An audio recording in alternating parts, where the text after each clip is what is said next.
James Banks here for Definitive-esports, and I'm here with EG's IdrA, a man who needs no introduction, but he's been away from Europe for a while. How are you feeling, Greg? Pretty good. Yesterday, 3-0'd my group, almost 6-0, 6-1, and apparently the top 4 map scores get a pretty big advantage. They get to mess around with the group placements tonight, and it's looking like I'm pretty much guaranteed to be one of the top 4 with that, so that's really nice. And then Home Story Cup's always just a really fun tournament in general, so I'm enjoying myself. So what do you think about the Home Story Cup environment? Has it improved since you were last here, and do you get to interact much with the fans? The environment is pretty much the same. It's just always been a very relaxed, friendly, chill atmosphere because everyone's just hanging out as well as playing the tournament. Everyone goes and casts or eats together or whatever after the games. That's pretty much the same. Overall, it's very much so the same feeling. Take has maintained that very, very well, even as he ups the production quality and has more staff in there as well. It's still definitely the same tournament, which is really cool. As for interaction with fans, even though it is that kind of relaxed, laid-back thing, we actually interact with them less than I'd say we do at a normal big LAN event, just because they're, anytime you're not playing a tournament match, you're out amongst the fans in the crowd, or you're off going to get food in places where they also get food. But here everything's pretty self-contained. We mostly just stay up in Take's apartment unless we actually come down specifically to meet fans or to go to the bar. So looking at the Home Story Cup event, you did really well in the group stage to start off with. You've been away from events in Europe for a while. And also you've been seem to be practicing a lot harder, and it was mentioned that you were going through a sports psychologist and stuff like that. Have you now made your comeback? Are you ready to start entering to major tournaments and get back to the top again? I was still playing in all the MLGs and IPLs, but European events tend to be a much bigger investment just because, it's a lot more travel time. And I've never traveled particularly well, so if I go, I like to go a few days early. So that, again, it takes even more time out. And it's just I felt I wasn't playing well enough to justify making that investment in a tournament when I was probably just not going to perform as well as I should. So yeah, I took some time, not off, but focused more on practicing than on actually competing, and I definitely feel it's paid off. I'm playing much better now. It's too early to say that I've made a comeback until I actually have a really good performance. 3-0ing that group is good, but that's still just the first group of a tournament with a lot of foreigners. So I'll hold back on that, but I definitely feel like I'm playing quite well. So maybe we'll catch up with you later on as you're doing well and see what you've got to say then. Hopefully, yeah. So you've recently had Forza join EG. Now, do you get much practice with him? How's your relationship with him? He's a really friendly guy. He fits in the team incredibly well. We went to MLG Arena together right after he joined the team, and then he came by the house for I think 2 or 3 weeks surrounding MLG and the tournament down in Texas, the Red Bull LAN. He just bonded with it. Obviously, we all knew him from tournaments before, but also just living in the house, get to know him much better. Him and DeMuslim practiced Rock Band actually more than they played StarCraft 2, so it was a lot of fun hanging out with him. He's a great guy.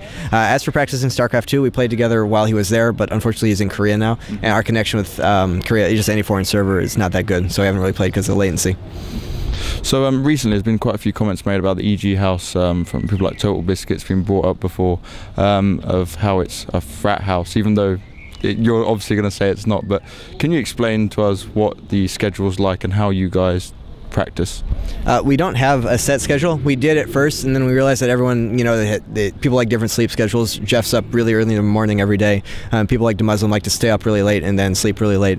And we didn't feel like the set schedule was helping as much as it would be just to fit into your own comfort zone. So we kind of got rid of that. The frat house thing, I don't understand where that even came from, because he's never been to the house. He's not really close personally with any of us. We get along fine. I like him as a person, but we don't talk about, he has no inside information on the practice house at all. There's no reason for him to make that comment, short of the fact that we haven't had the kind of results that he feels we should. And we haven't had great results, but we haven't had bad results. Huck, I guess recently Huck hasn't been doing so well. Before that he did great. DeMuslim, I had a few good tournament runs in there, specifically after practicing the house. I had my run through the end of last year. IEM, Aces, MLG Orlando, all that after being in the house for 4 or 5 months. I've been in the house since I came back from Korea. I played terribly after I came back from Korea. I'm not playing very well. We actually practice or stream or produce content for EG literally all day. That is all we do. To call it a frat house is pretty fucking insulting, and he should not do that. No, I totally agree. You can see that from when you guys, everyone is streaming, and in Controllers, where all of you come on and do the streams, and you also got the shows. It seems like a hell of a lot of work, so...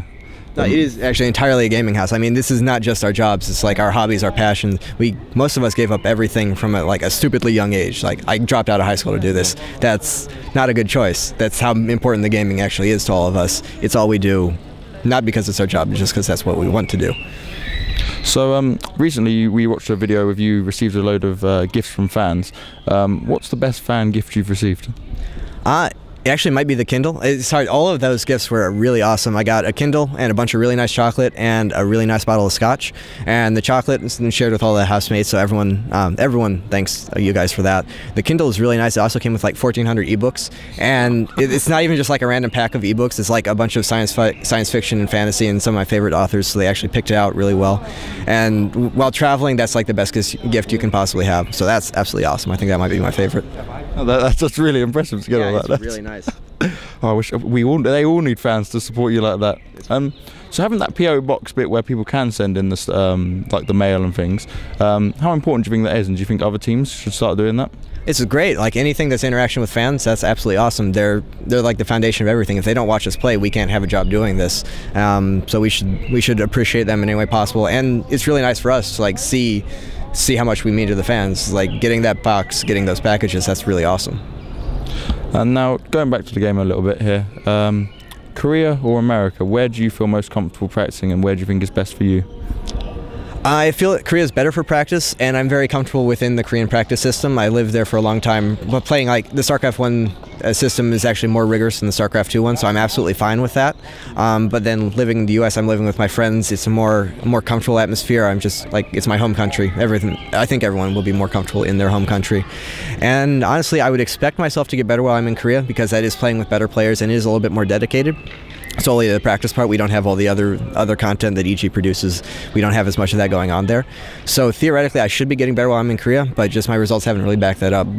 Both times I've been in Korea, I've gone into a slump. I haven't performed very well. I've come back to the US, and originally, like last year, at the end of last year, just after a few months of only practicing on NA in the EG house, which seems like it might not be the best practice, I performed very, very well. Like had some of my best tournament performances ever.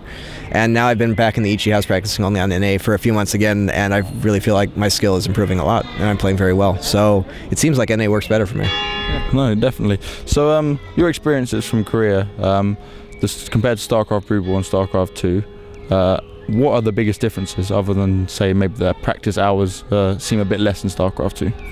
It's a little bit more relaxed, a little bit less professional. They don't have all the big corporate sponsors, so they don't have as much money. Some of the team houses are actually pretty bad, like just not good living conditions. Slayers, luckily for me and EG, Slayers has quite a bit of money, quite a bit of support. They live very comfortably. It's an absolute pleasure living over there and practicing with them. A little bit more relaxed, but not a lot.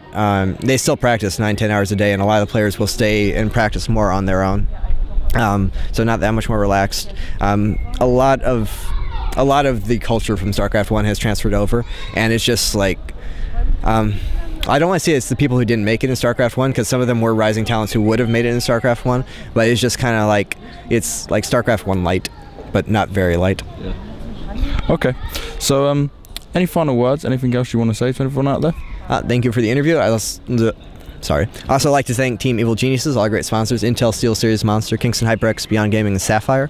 Go check out evilgeniuses.net for all the content and stuff we produce. Also our other sponsors and a bunch of new stuff that will be announced shortly. A little bit of a teaser there, take that from me in control. And thank you all for watching. Great, well thank you very much for this interview. Hopefully we'll catch up with you later on as you go further on in the tournament.